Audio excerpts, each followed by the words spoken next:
Halo pemirsa, sorotan dunia kembali hadir menemani Anda dengan beragam informasi dari mancanegara terkait dengan isu global akan kami hadirkan untuk Anda. Bersama saya Sely Sregar, ini dia sorotan dunia selengkapnya. Dan pemirsa, kita awali informasinya di mana Presiden Amerika Serikat Donald Trump mengumumkan perpanjangan gencatan senjata dengan Iran atas permintaan Pakistan di tengah menunggu proposal resmi dari Teheran. Presiden Amerika Serikat Donald Trump menyatakan akan memperpanjang gencatan senjata dengan Iran di tengah upaya menjaga stabilitas kawasan. Keputusan ini diambil setelah permintaan dari pemerintah Pakistan untuk memberi waktu tambahan bagi Iran menyusun proposal terpadu sebagai bagian dari proses diplomasi. Trump menyebut perpanjangan ini dilakukan hingga pihak Iran menyampaikan usulan resmi terkait penyelesaian konflik yang dapat menjadi dasar negosiasi lanjutan. Meski gencatan senjata diperpanjang, militer Amerika Serikat tetap melanjutkan blokade terhadap pelabuhan Iran sebagai bagian dari tekanan strategis. Langkah ini menunjukkan bahwa tekanan militer masih berlanjut di tengah upaya diplomasi yang masih mencari titik temu. Sementara itu, putaran perundingan baru yang dirancang digelar di Islamabad masih diliputi ketidakpastian dan menunggu kejelasan dari kedua pihak. Sampai saat ini, belum ada kepastian apakah Iran akan mengajukan proposal atau melanjutkan negosiasi dalam waktu dekat. Perkembangan ini menjadi bagian dari dinamika hubungan antara Amerika Serikat dan Iran masih dipenuhi ketegangan, serta menjadi perhatian komunitas internasional. Tim redaksi Sinpo TV melaporkan. Rekaman timelapse menunjukkan aktivitas kapal di Selat Hormuz selama 24 jam. Hal itu terjadi di tengah ketegangan yang mempengaruhi jalur energi global, serta meningkatnya risiko gangguan terhadap distribusi minyak dunia. Rekaman timelapse menampilkan pergerakan kapal-kapal di sekitar Selat Hormuz dalam rentang waktu 24 jam. Jalur ini merupakan salah satu rute pelayaran terpenting di dunia yang menjadi lalu lintas utama pengiriman minyak. Sekitar seperempat perdagangan minyak dunia melintasi selat ini setiap harinya, menjadikannya sebagai titik paling krusial bagi pasokan energi global.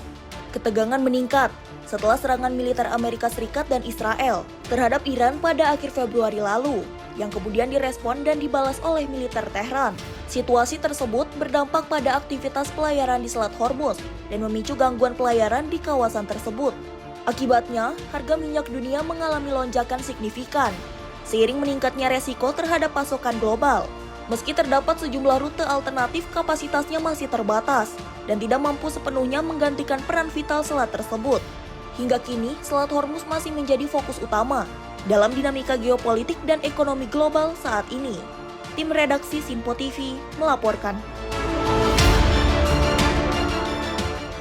Sementara itu pemirsa, Perdana Menteri Israel Benjamin Netanyahu menyerukan persatuan dan ketahanan nasional saat memperingati Hari Kemerdekaan ke-78 Israel.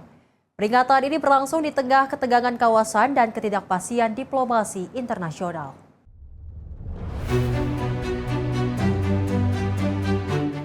Perdana Menteri Israel Benjamin Netanyahu menandai peringatan Hari Kemerdekaan ke-78 Israel dengan memberikan penghormatan kepada para korban serta menyerukan ketahanan nasional.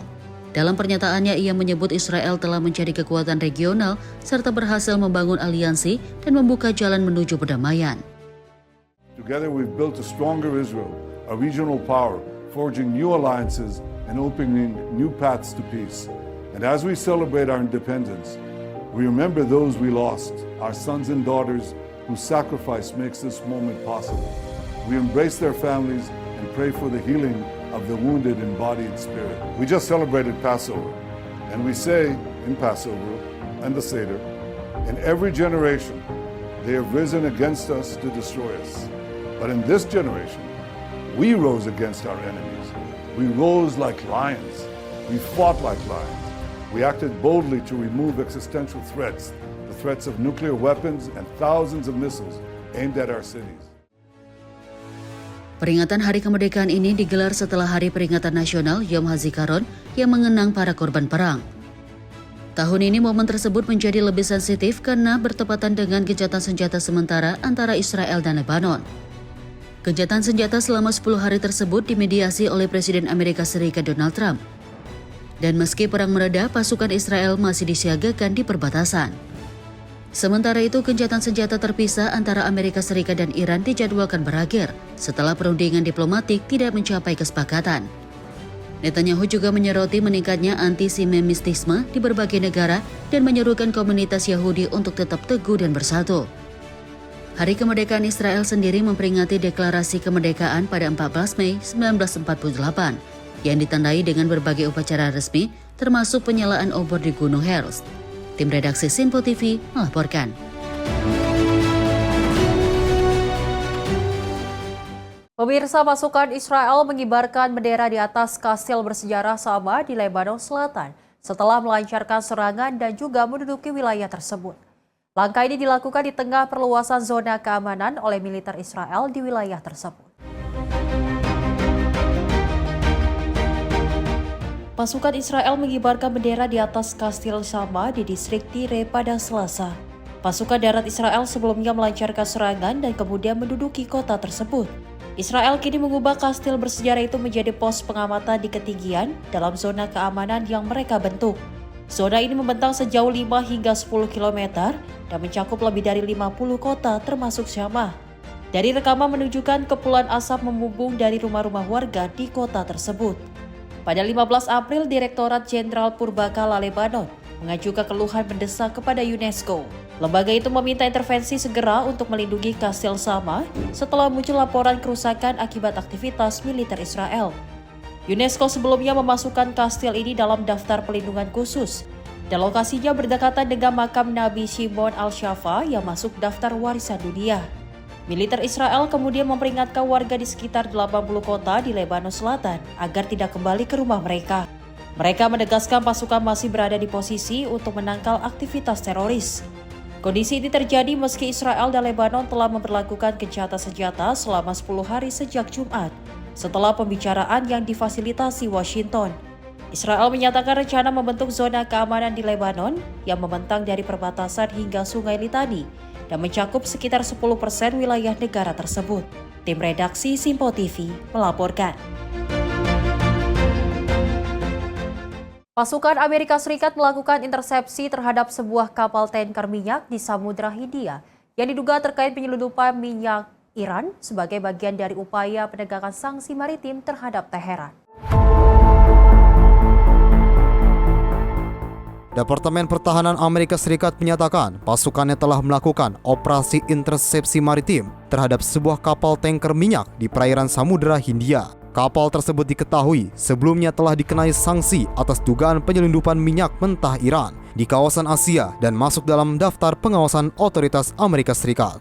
Dalam operasi tersebut, pasukan Amerika Serikat melakukan prosedur yang disebut sebagai Right of Visit Maritime Interdiction untuk memeriksa kapal tersebut sesuai dengan aturan hukum maritim internasional. Pentagon menyebut proses naik ke kapal atau boarding terhadap tanker berkode MT Tiffany dilakukan tanpa insiden dan berlangsung dalam kendali penuh pasukan. Rekaman video menunjukkan momen pasukan naik ke atas kapal sebagai bagian dari operasi pengawasan terhadap aktivitas maritim yang menjadi perhatian internasional. Hingga kini, belum ada rincian lebih lanjut terkait hasil pemeriksaan maupun langkah hukum selanjutnya yang akan diambil terhadap kapal tersebut. Operasi ini menjadi bagian dari upaya Amerika Serikat dalam menegakkan sanksi serta mengawasi perdagangan energi global di tengah meningkatnya ketegangan geopolitik di kawasan.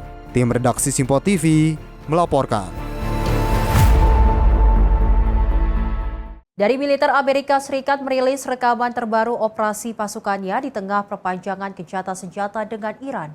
Amerika Serikat menunjukkan kesiapsiagaan dan aktivitas militer di lapangan seiring dengan upaya penyesuaian taktik dan penguatan kapabilitas pasukan selama masa jeda konflik. Komando Pusat Militer Amerika Serikat atau United States Central Command merilis rekaman yang menunjukkan aktivitas pasukan di lapangan sebagai bagian dari pembaruan situasi operasional terkini. Video tersebut menampilkan pesawat tempur lepas landas serta personel militer yang menjalankan berbagai tugas teknis dan operasi pendukung lainnya di area penugasan. Meski demikian, waktu dan lokasi pengambilan gambar tidak dapat diverifikasi secara independen sehingga detail operasi masih terbatas. CENTCOM menegaskan bahwa pasukannya tetap siap menghadapi berbagai kemungkinan di tengah situasi yang masih dinamis dan berkembang dengan cepat di kawasan. Di waktu yang sama, Presiden Amerika Serikat Donald Trump mengumumkan perpanjangan gencatan senjata secara sepihak di tengah proses diplomasi yang masih berlangsung. Keputusan tersebut diambil setelah permintaan dari Perdana Menteri Pakistan, Shehbaz Sharif, di tengah belum adanya usulan resmi dari pihak Iran terkait kelanjutan perundingan.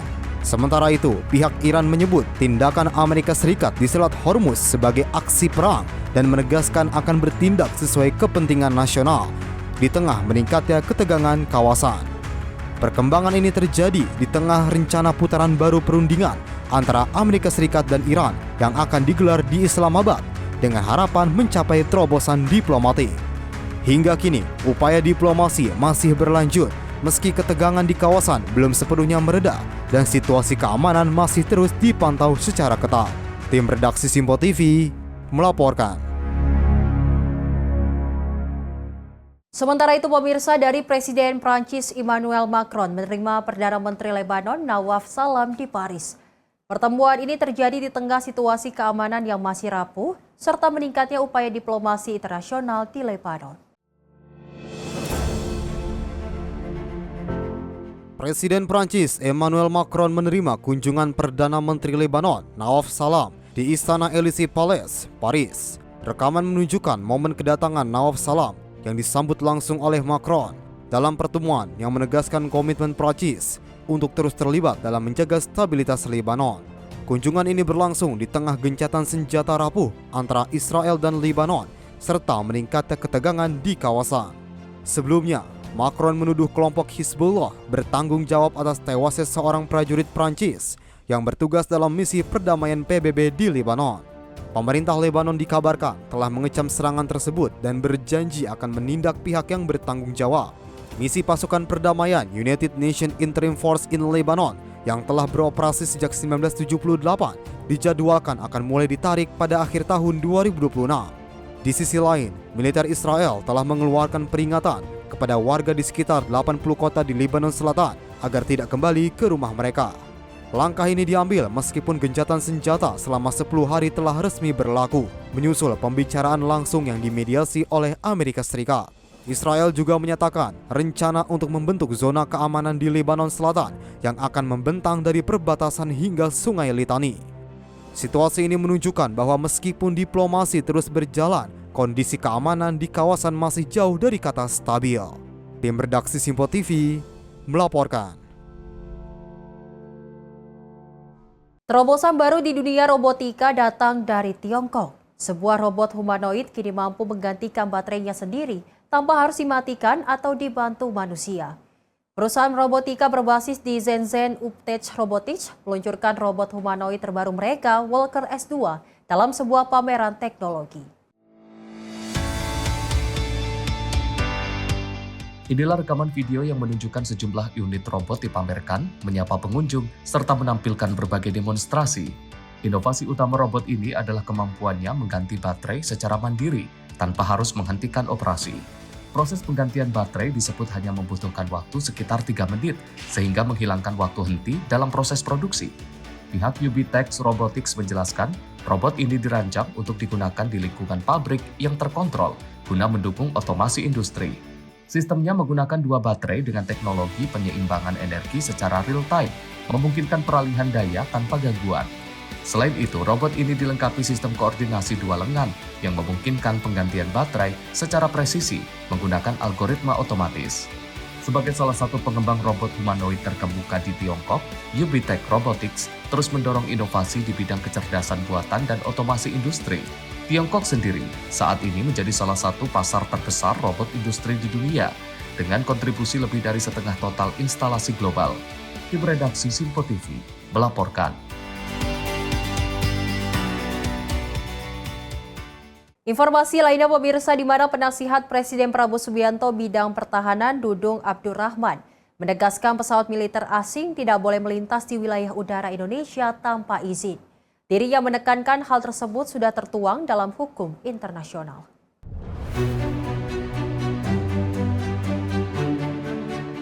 Penasihat Presiden Bidang Pertahanan Dudung Abdurrahman menegaskan pesawat militer asing tidak boleh melintas di wilayah udara Indonesia tanpa izin. Ia menekankan hal tersebut sudah tertuang dalam hukum internasional. Ia mengaku akan membahas soal hal tersebut dengan Presiden Prabowo. Namun Dudung meyakini Prabowo memahami isu mengenai izin lintas wilayah udara Indonesia. Di sisi lain, Dudung menuturkan perjanjian Major Defense Cooperation Partnership antara Indonesia Amerika Serikat yang merupakan kerangka kerjasama pertahanan sudah berlangsung lama. Beliau saya rasa lebih paham tentang itu. Nanti saya akan bicara sama beliau tentang ya. Itu kan sudah lama juga dan ini kelihatannya akan terus dilanjutkan kerjasama kita dengan Amerika. Tetapi hal-hal yang prinsip saya rasa beliau nanti lebih tahu lah. Saya juga nanti akan bertanya kepada ya. Pak, tapi secara prinsipnya pesawat militer dan minyak boleh sebenarnya boleh melintasi wilayah kita Pak? Oh ya, itu sudah hukum internasional, ya tidak boleh. Adapun kerjasama tersebut meliputi pengembangan kapasitas, teknologi pertahanan generasi berikutnya, peningkatan kesiapan operasional, pendidikan militer profesional, serta penguatan hubungan antar personal pertahanan kedua negara. Sebelumnya, Presiden Prabowo memanggil Jenderal TNI Purnawirawan Dudung Abdurrahman selaku penasihat Presiden Bidang Pertahanan Nasional ke Istana Negara Jakarta pada Selasa 21 April 2026. Dari Jakarta, Dio Malau, Sinpo TV melaporkan. Ledakan pabrik kembang api Kerala, India menewaskan 13 orang dan sejumlah lainnya terluka akibat ledakan besar. Penyebab ledakan masih dalam penyelidikan dan belum ada kepastian dari pihak berwenang. Ledakan dahsyat terjadi di sebuah unit produksi kembang api di wilayah Thrissur, Kerala, India pada Selasa sore. Insiden ini menyebabkan setidaknya 13 orang meninggal dunia, serta sejumlah korban lain mengalami luka-luka. Menurut pejabat setempat, 5 orang di antara korban luka dilaporkan dalam kondisi kritis. Ledakan terjadi di dalam gudang tempat pembuatan kembang api yang digunakan untuk perayaan Thrissur Poram. Warga sekitar menyebutkan, ledakan terjadi sekitar pukul 3:30 sore dan disusul dengan ledakan-ledakan kecil yang terus berlanjut. Hal ini menyulitkan proses evakuasi dan penyelamatan korban. Hingga kini, pihak berwenang masih melakukan penyelidikan untuk mengetahui penyebab pasti ledakan tersebut. Tim redaksi Sinpo TV melaporkan. Pemirsa, informasi selengkapnya akan kami hadirkan usai jeda. Tetaplah bersama kami di Sorotan Dunia.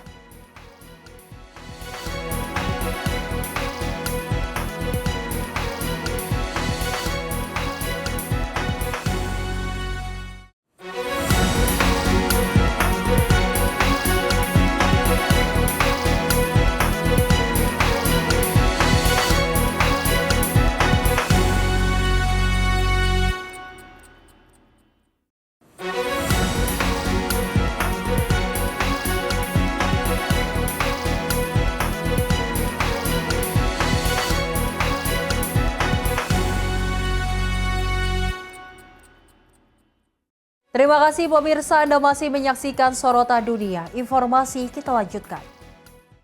Di mana pemirsa, Pakistan membahas rencana putaran kedua perundingan Amerika Serikat dan Iran. Pemerintah Pakistan menyatakan telah menyiapkan langkah keamanan khusus untuk menjamin kelancaran dan keselamatan delegasi. Menteri Dalam Negeri Pakistan, Mohsin Naqvi, melakukan pertemuan dengan Duta Besar Sementara Amerika Serikat, Natalie Baker, di Islamabad. Pertemuan ini membahas persiapan putaran kedua perundingan antara Amerika Serikat dan Iran yang dirancang akan kembali digelar dalam waktu dekat. Pemerintah Pakistan menyatakan telah menyiapkan berbagai pengaturan, termasuk langkah keamanan khusus untuk menjamin kelancaran dan keselamatan delegasi. Mohsin Naqvi menegaskan harapannya agar perundingan lanjutan dapat berjalan sukses dan mendorong penyelesaian diplomatik. Sementara itu, pihak Amerika Serikat mengapresiasi peran pemerintah Pakistan dalam mendukung upaya deeskalasi, serta menjembatani perbedaan antara pihak terkait. Di sisi lain, Pakistan juga melakukan komunikasi dengan pihak Iran terkait rencana perundingan lanjutan tersebut. Meski demikian, kelanjutan pembicaraan masih diliputi ketidakpastian geopolitik setelah meningkatnya ketegangan di kawasan gencatan senjata antara Amerika Serikat dan Iran diketahui akan segera berakhir di tengah saling tuding pelanggaran. Sampai saat ini, upaya diplomasi masih terus diintensifkan untuk mencegah eskalasi lebih lanjut dan menjaga stabilitas kawasan serta ekonomi global. Tim redaksi Simpo TV melaporkan. Gempa bermagnitudo 7,4 mengguncang wilayah utara Jepang. Otoritas setempat langsung mengeluarkan peringatan tsunami dengan potensi gelombang mencapai hingga 3 meter. 高台へと逃げてください。この津波は間もなくさらに高くなって確実に沿岸に押し寄せます。今すぐできるだけ高いところへと逃げてください。 Badan Meteorologi Jepang atau Japan Meteorological Agency melaporkan terjadinya gempa bumi dengan magnitudo 7,4 pada Senin sore waktu setempat yang terjadi di kawasan utara negara tersebut. Gempa tersebut mengguncang wilayah utara Jepang dan terasa di sejumlah daerah sekitarnya, menimbulkan kekhawatiran di kalangan warga serta memicu evakuasi di sejumlah titik. Menyusul gempa tersebut, otoritas segera mengeluarkan peringatan tsunami dengan potensi gelombang mencapai hingga 3 meter yang dapat mengancam wilayah pesisir. Warga di wilayah pesisir diminta untuk meninggalkan area rendah dan segera menuju tempat yang lebih tinggi guna menghindari risiko gelombang tsunami, serta mengikuti arahan petugas setempat. Hingga kini, pihak berwenang masih terus memantau situasi serta perkembangan aktivitas seismik di kawasan tersebut untuk mengantisipasi potensi gempa susulan. Belum ada laporan resmi terkait korban jiwa atau kerusakan besar, namun kewaspadaan tetap ditingkatkan seiring dengan kondisi yang masih dinamis di lapangan. Tim redaksi Simpo TV melaporkan. Pemirsa, Jepang mengeluarkan peringatan terkait peningkatan resiko gempa besar menyusul gempa kuat yang terjadi sebelumnya. Otoritas Jepang mendorong untuk meningkatkan status kewaspadaan di sejumlah wilayah terdampak. Otoritas di Jepang mengeluarkan imbauan kewaspadaan terhadap potensi terjadinya gempa besar atau megaquake seiring meningkatnya aktivitas seismik di kawasan tersebut. Peringatan ini dikeluarkan menyusul gempa berkekuatan tinggi yang terjadi pada Senin dan mengguncang sejumlah wilayah serta menimbulkan kekhawatiran akan gempa susulan. Wilayah pesisir utara menjadi salah satu area yang disebut memiliki risiko meningkat terhadap aktivitas seismik lanjutan dan berpotensi terdampak lebih besar. Pihak berwenang mengimbau warga untuk meningkatkan kewaspadaan dan memastikan kesiapsiagaan menghadapi kemungkinan gempa susulan serta mengikuti prosedur evakuasi yang telah ditetapkan.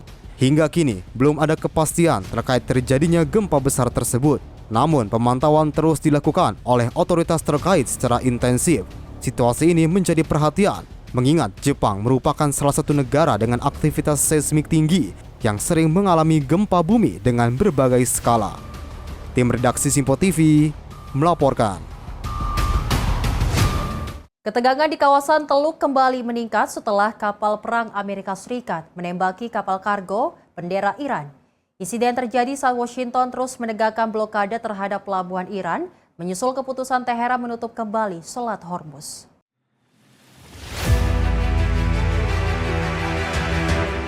Rekaman video yang dirilis Komando Pusat Militer Amerika Serikat menunjukkan detik-detik kapal perang USS Purwans melepaskan tembakan ke arah kapal kargo berbendera Iran. Sebelum tembakan dilepaskan, personel marinir Amerika terdengar memberikan peringatan agar awak kapal mengosongkan ruang mesin. Kapal perang terlihat menembakkan sejumlah proyektil setelah peringatan berulang selama 6 jam tidak diindahkan. Menurut keterangan militer Amerika Serikat, kapal MV Tuska sedang berlayar di Laut Arab bagian utara dengan kecepatan 17 knot menuju Bandar Abbas, Iran. Setelah gagal mematuhi peringatan, USS Purwans mengarahkan evakuasi ruang mesin sebelum akhirnya melakukan penindakan. Presiden Amerika Serikat Donald Trump menyatakan pasukan marinir telah mengambil alih kapal tersebut setelah sebelumnya memberikan peringatan. Trump juga menyebut kapal tersebut berada di bawah sanksi Departemen Keuangan Amerika Serikat dan saat ini tengah dilakukan pemeriksaan terhadap muatannya. Insiden ini terjadi setelah Iran mengumumkan penutupan kembali Selat Hormuz yang merupakan jalur krusial perdagangan energi dunia. Sementara itu, upaya diplomatik masih berlangsung dengan Pakistan bersiap menjadi tuan rumah putaran kedua perundingan damai antara Amerika Serikat dan Iran. Namun kedua pihak masih saling menuduh pelanggaran kesepakatan gencatan senjata di tengah konflik yang terus meluas di kawasan.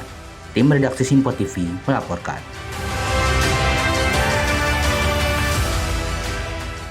Sementara itu, dari Angkatan Laut Amerika Serikat menyita sebuah kapal kargo bendera Iran yang diduga mencoba menembus blokade laut di Selat Hormuz. Pihak Iran menyebut tindakan tersebut sebagai pelanggaran dan dianggap sebagai tindakan provokatif.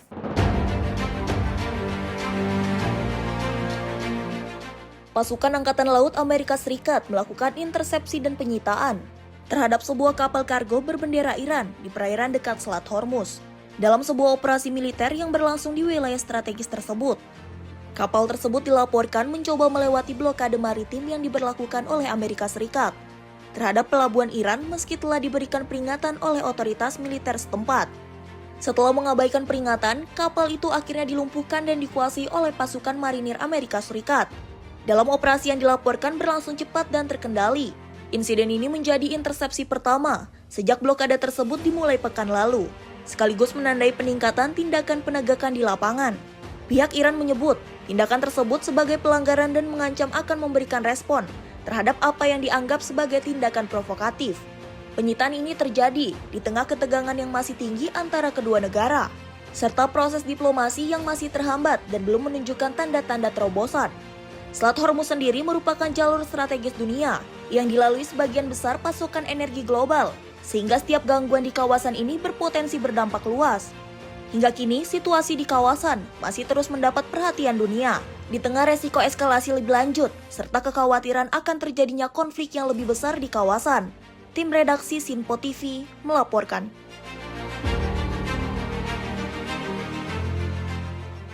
Puluhan veteran dan keluarga militer Amerika Serikat ditangkap saat menggelar aksi protes menentang perang terhadap Iran di Gedung Kongres Amerika Serikat. Aksi ini menjadi sorotan di tengah meningkatnya penolakan terhadap konflik tersebut.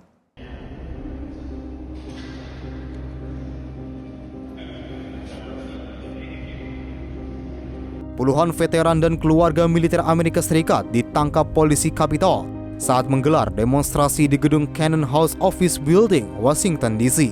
Total 62 orang diamankan dalam aksi yang diorganisir sejumlah kelompok veteran yang menentang perang AS dan Israel melawan Iran.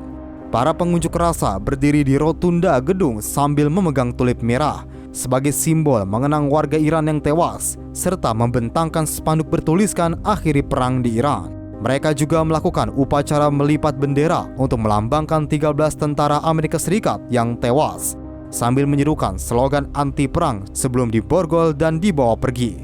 Para demonstran menuntut Ketua DPR Mike Johnson untuk menemui mereka, serta berjanji menghentikan pendanaan perang yang dimulai sejak 28 Februari. Salah satu yang ditangkap adalah Direktur Eksekutif CCW, Mike Preisner, seorang veteran perang Irak yang menyebut konflik ini tidak masuk akal dan telah menelan banyak korban. Preisner juga menegaskan bahwa penolakan berdasarkan hati nurani adalah hak hukum bagi anggota militer dan menyatakan ada dukungan bagi mereka yang menolak penugasan perang. Tim redaksi Simpo TV melaporkan.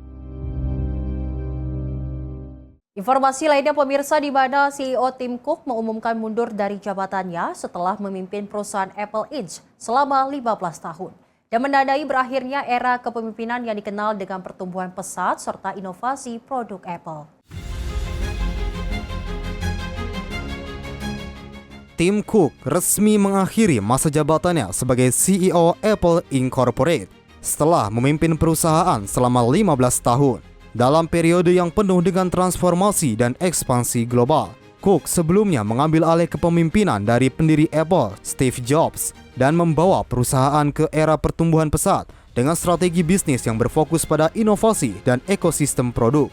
Di bawah kepemimpinannya, nilai pasar Apple melonjak signifikan hingga lebih dari 3,6 triliun dolar Amerika Serikat, didorong oleh kesuksesan produk iPhone serta ekspansi ke berbagai layanan digital. Posisi CEO selanjutnya akan diisi oleh John Tarnus yang sebelumnya menjabat sebagai pimpinan divisi perangkat keras dan dikenal berperan dalam pengembangan produk utama perusahaan. Pergantian ini menandai dimulainya era baru kepemimpinan di salah satu perusahaan teknologi terbesar di dunia dengan harapan melanjutkan momentum pertumbuhan.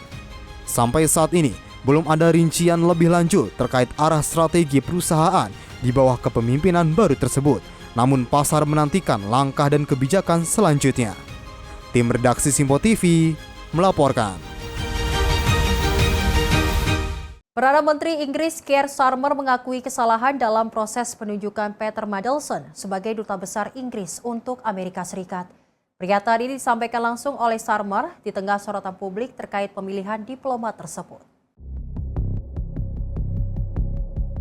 Perdana Menteri Keir Starmer secara terbuka mengakui kesalahan besar dalam penunjukan Peter Mandelson sebagai Duta Besar Inggris untuk Amerika Serikat. Keputusan yang diambil di awal masa jabatan kedua Presiden Donald Trump ini menuai kecaman, terutama setelah munculnya informasi mengenai kedekatan Mandelson dengan terpidana kasus pedofilia Jeffrey Epstein, serta rekam jejak bisnisnya di Rusia dan Cina. Pemerintah kemudian memberhentikan Mandelson setelah 9 bulan menjabat. Namun skandal ini semakin memanas setelah muncul informasi baru.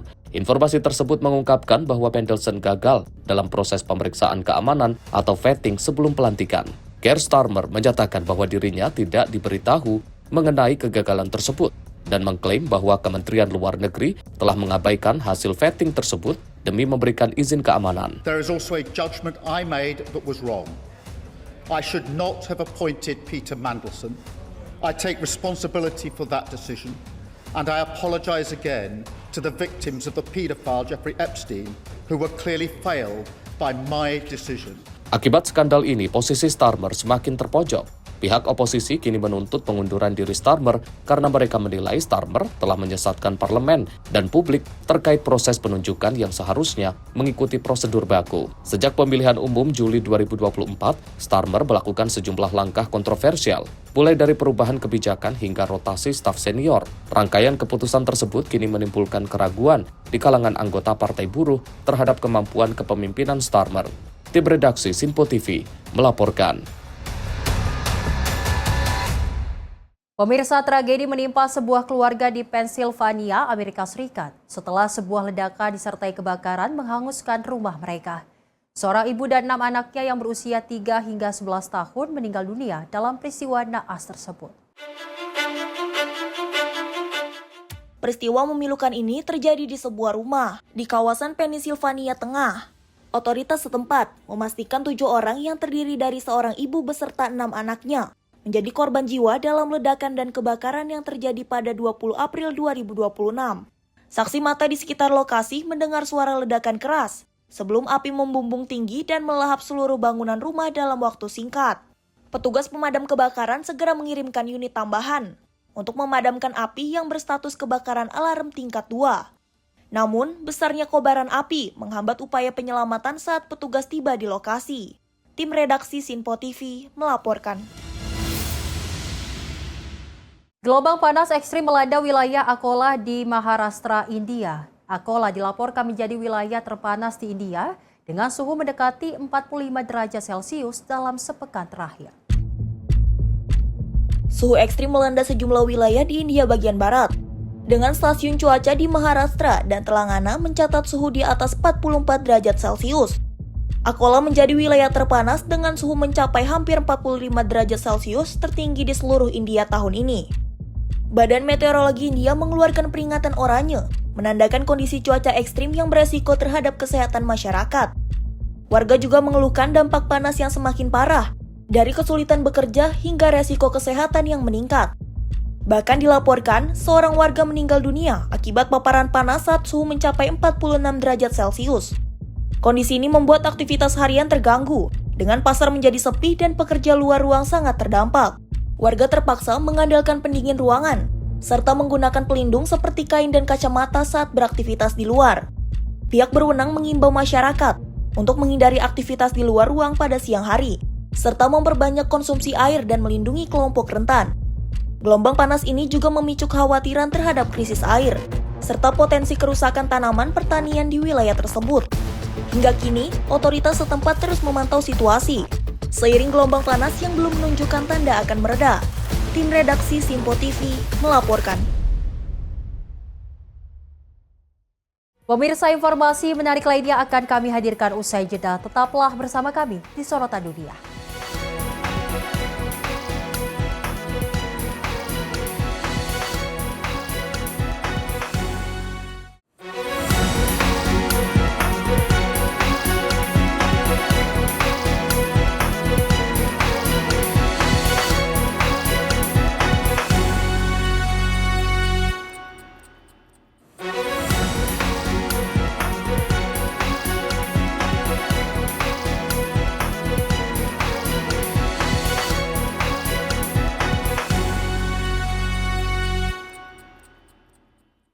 Anda kembali menyaksikan Sorotan Dunia Pemirsa bersama saya, Seli Sregar.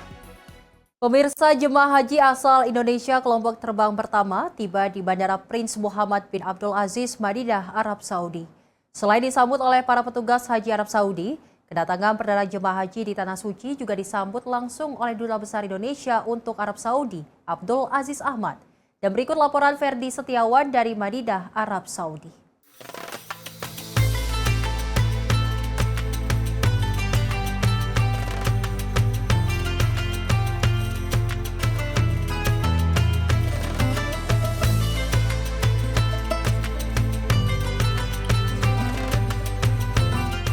Pemirsa, hari ini tanggal 22 April 2026, kloter perdana jamaah haji asal Indonesia telah tiba di Bandara Prince Muhammad bin Abdul Aziz, Madinah, Arab Saudi.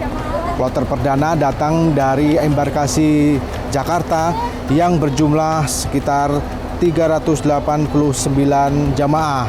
Jamaah ini seharusnya tiba pada pukul 7:40, namun akhirnya tiba di Bandara Madinah ini sekitar pukul 7:49 menit. Dan juga jamaah ini sebelumnya juga sebenarnya diterbangkan pada jam 00.45 waktu Indonesia Barat. Namun akhirnya berangkat dari tanah air mundur menjadi pukul 01:42 dini hari waktu Indonesia.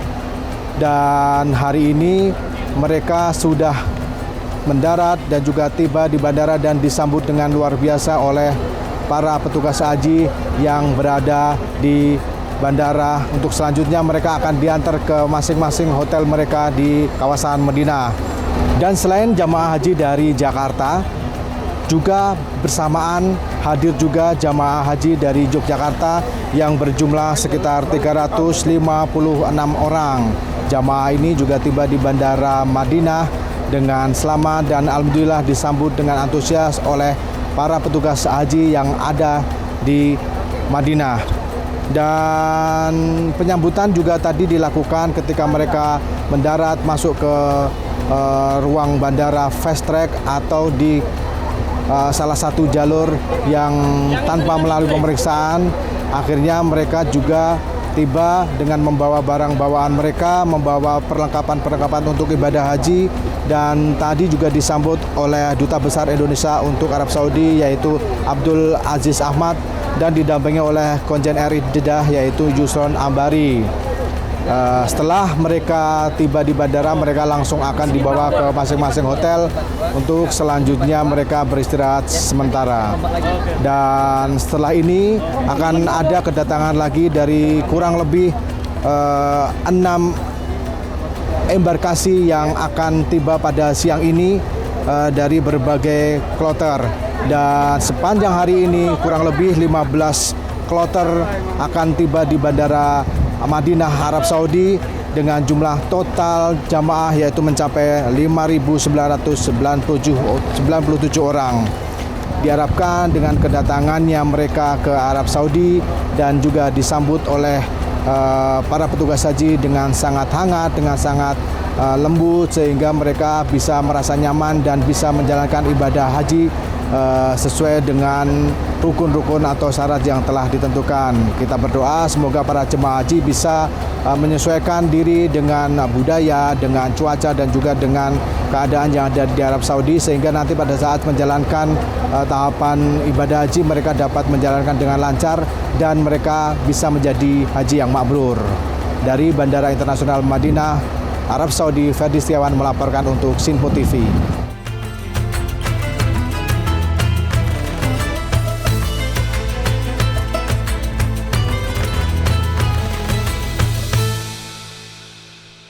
Mendekati keberangkatan haji 2026, Imigrasi Arab Saudi siapkan puluhan konter pemeriksaan haji di Bandara Soekarno-Hatta, Tangerang, Banten.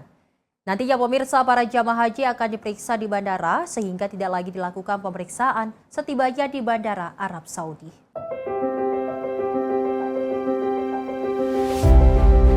Pengelola Bandara Soekarno-Hatta menyiapkan Terminal 2F sebagai pusat pelayanan penerbangan haji tahun ini yang akan melayani sekitar 35.285 jemaah. Nantinya para jamaah haji tersebut akan dilayani oleh 2 maskapai, yaitu Saudi Arabian Airlines dan Garuda Indonesia. Penerbangan perdana dijadwalkan akan berangkat pada 22 April pukul 00.45 waktu Indonesia Barat dini hari, dengan jumlah kloter perdana sebanyak 390 jamaah. Jemaah yang berangkat melalui terminal ini berasal dari 3 embarkasi, yaitu Cipondoh Tangerang Banten, Pondok Gede, dan Bekasi. Untuk menunjang kelancaran proses keberangkatan, pihak bandara menyiapkan 4 area holding dengan kapasitas masing-masing sekitar 1 penerbangan atau 450 orang. Selain itu, salah satu inovasi yang dihadirkan adalah layanan Makkah Road yang nantinya proses keimigrasian Arab Saudi dilakukan di Indonesia, yaitu di Bandara Internasional Soekarno-Hatta. Dengan sistem ini, jemaah tidak perlu lagi menjalani pemeriksaan imigrasi setibanya di Arab Saudi, karena proses tersebut sudah diselesaikan di Terminal 2F atau sistem jemput bola yang dilakukan petugas imigrasi Arab Saudi. Fasilitas yang ada di sini kami telah menyiapkan 4 area holding, 4 area holding dengan kapasitas masing-masing satu area itu sekitar 1 flight atau sekitar 450 orang. Jadi ini untuk mengantisipasi apabila terjadi clash handling di dalam perencanaan penerbangannya. Jadi fasilitas lainnya kami juga menyiapkan fasilitas ibadah. Misalnya di sebelah sana ada area ibadah atau masjid yang bisa menampung sampai dengan 1.000 jamaah. Insya Allah bisa nyaman berada di sini. Kami menyiapkan sekitar 190 petugas khusus untuk melayani penerbangan haji ini. Dan fasilitas lain yang harus kami sampaikan adalah adanya yang disebut dengan Mekarut atau Makarut. Makarut ini tahun ini memiliki pelayanan yang lebih seamless dengan teknologi terbaru. Prinsipnya Makarut ini bagaimana bisa membuat jemaah lebih nyaman karena nanti setibanya di Saudi tidak ada pemeriksaan keimigrasian lagi. Jadi pemeriksaan keimigrasiannya khusus dari Saudi itu dilakukannya di sini. Jadi setelah masuk area Makarot itu dianggap sudah masuk ke negara Arab Saudi. Dan ada disediakan sekitar 10 counter di sini. Insya Allah ini akan membuat jamaah bertambah nyaman karena pemeriksaannya lebih seamless, lebih cepat. Ya, yang melakukan pemeriksaan di Makarot ini adalah petugas keimigrasian dari Arab Saudi. Fasilitas ini diharapkan dapat mengantisipasi kemungkinan terjadinya kepadatan atau keterlambatan penerbangan. Selain itu, bandara juga menyiapkan fasilitas ibadah berupa masjid dengan daya tampung hingga 1.000 jamaah, serta menurunkan sekitar 190 petugas khusus untuk melayani jamaah haji. Dari Tangerang, Muce Platumeirisa, Sinpo TV melaporkan. Sementara itu, pemirsa, Kota Mekah dan Kota Madinah Arab Saudi telah bersiap menyambut jutaan umat Islam di dunia yang akan menjalani ibadah haji tahun ini. Termasuk calon jemaah asal Indonesia yang jumlahnya mencapai 200 ribuan orang. Seperti apa kesiapan pemerintah Kerajaan Arab Saudi dan para petugas haji Indonesia Arab Saudi? Berikut informasinya.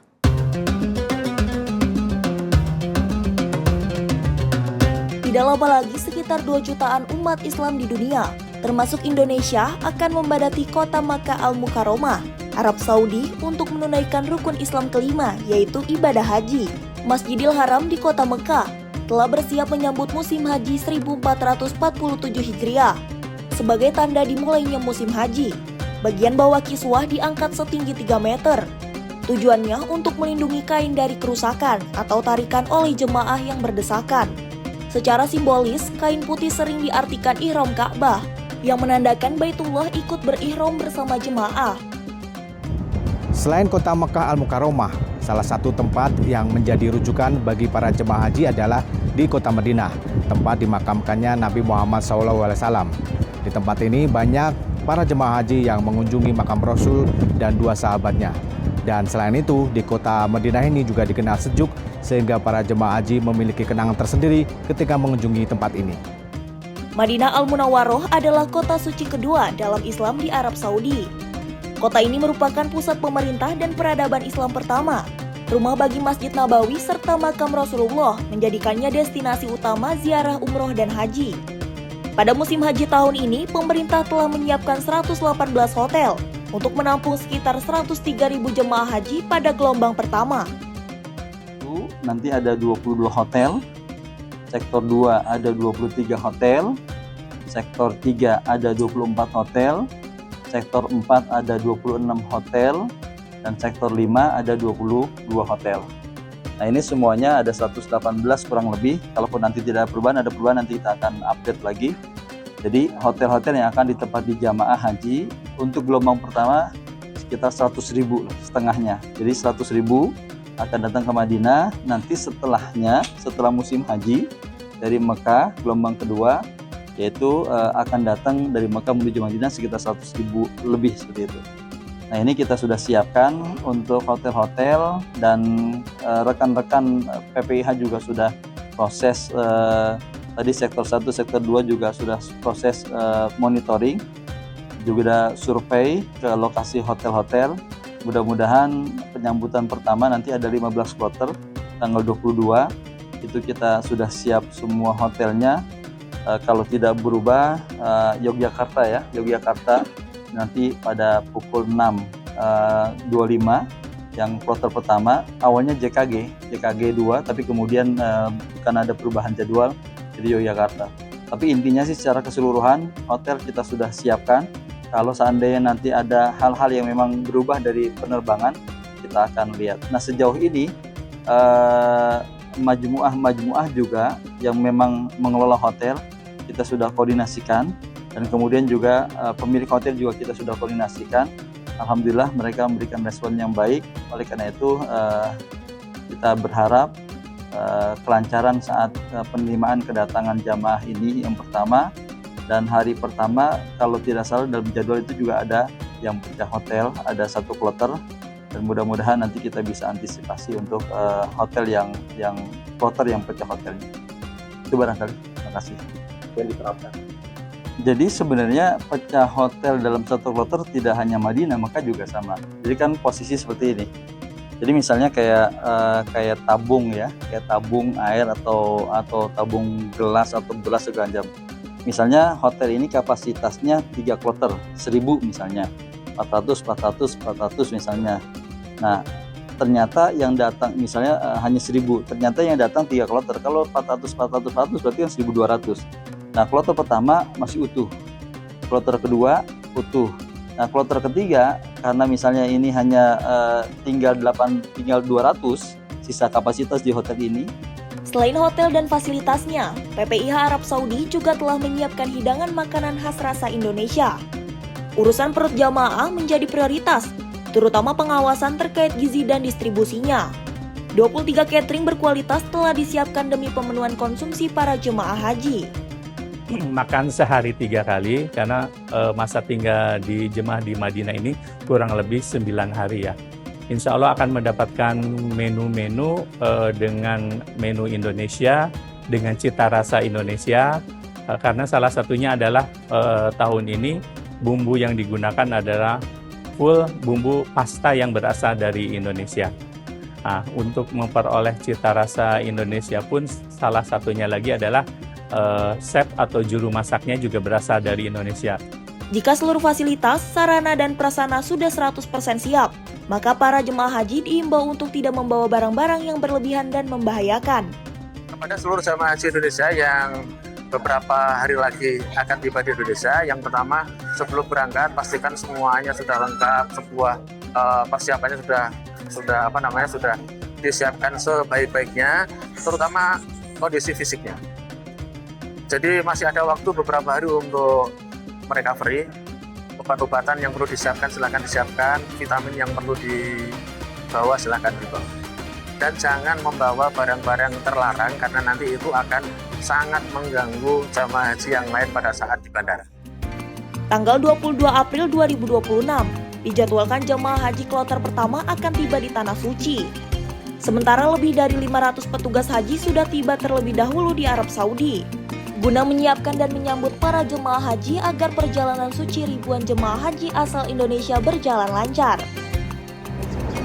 Alhamdulillah wa syukurillah, pemerintah kerajaan Arab Saudi telah siap menyelenggarakan ibadah haji tahun ini. Diperkirakan 2 juta umat Islam di seluruh dunia dan juga 221.000 jamaah asli Indonesia akan hadir di tempat ini. Dan kita berdoa agar mereka semua bisa melaksanakan ibadah haji dengan lancar dan menjadi haji yang mabrur. Dan jangan lupa, Kami petugas Haji Indonesia siap melayani dan juga membantu Anda untuk mensukseskan ibadah suci, perjalanan suci Anda, sehingga Anda pulang dengan selamat ke Indonesia, kembali bertemu dengan sanak saudara. Dari Madinah, Arab Saudi, Ferdi Setiawan melaporkan untuk Sinpo TV.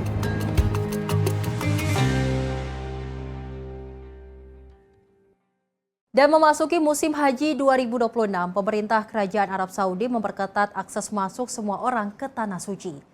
Tak hanya kendaraan pribadi, pemeriksaan juga dilakukan oleh bus-bus yang mengangkut penumpang menuju ke Arab Saudi. Kepolisian Arab Saudi melakukan pemeriksaan sangat ketat saat memasuki musim haji 1447 Hijriah 2026. Kepolisian mencegat bus petugas haji di Jalan Tol Mekah Jeddah 20 km sebelum masuk kota Mekah pada Sabtu 18 April 2026 waktu Arab Saudi. Setelah melakukan pemeriksaan, salah seorang petugas polisi naik ke atas bus. Ia menghitung satu persatu petugas yang sudah memakai pakaian ihram. Pemeriksaan kembali terjadi pada 12 km sebelum masuk kota Mekah. Langkah ini bagian dari pengawasan ketat pemerintah Arab Saudi. Pemerintah Arab Saudi resmi memberlakukan pembatasan ketat masuk ke Mekah mulai 13 April 2026 sebagai bagian dari persiapan penyelenggaraan ibadah haji. Dalam aturan terbaru ini, akses ke Mekah hanya diberikan kepada pemegang visa haji resmi, pekerja dengan izin khusus di area tempat suci, dan penduduk dengan identitas resmi yang diterbitkan di Mekah. Langkah ini diambil untuk memastikan kelancaran dan keselamatan pelaksanaan ibadah haji yang setiap tahun diikuti jutaan jemaah dari seluruh dunia. Pemerintah juga menetapkan bahwa 18 April 2026 menjadi batas akhir bagi jemaah asing pemegang visa umroh untuk meninggalkan Arab Saudi. Setelah tanggal tersebut, penerbitan izin umroh melalui platform Nusuk dihentikan sementara hingga 31 Mei. Semua jenis visa selain visa haji tidak diperbolehkan masuk ke Mekah. Kebijakan ini bertujuan mengendalikan kepadatan menjelang puncak musim haji. Pemerintah mengingatkan seluruh pihak agar mematuhi aturan yang berlaku. Pelanggaran terhadap kebijakan ini dapat berujung pada sanksi tegas, termasuk denda dan tindakan hukum lainnya. Kebijakan pengetatan ini menjadi bagian dari upaya Arab Saudi menjaga keamanan, ketertiban, serta kelancaran ibadah haji yang merupakan salah satu rukun Islam dan menjadi perhatian dunia setiap tahunnya. Dari Mekah Al-Mukarramah, Ferdi Setiawan, Sinpo TV melaporkan. Informasi dari pemirsa sebagai penutup jumpa kita kali ini dalam Sorotan Dunia. Dan saya Selis Regar mewakili kru yang bertugas pamit undur diri. Terima kasih dan sampai jumpa.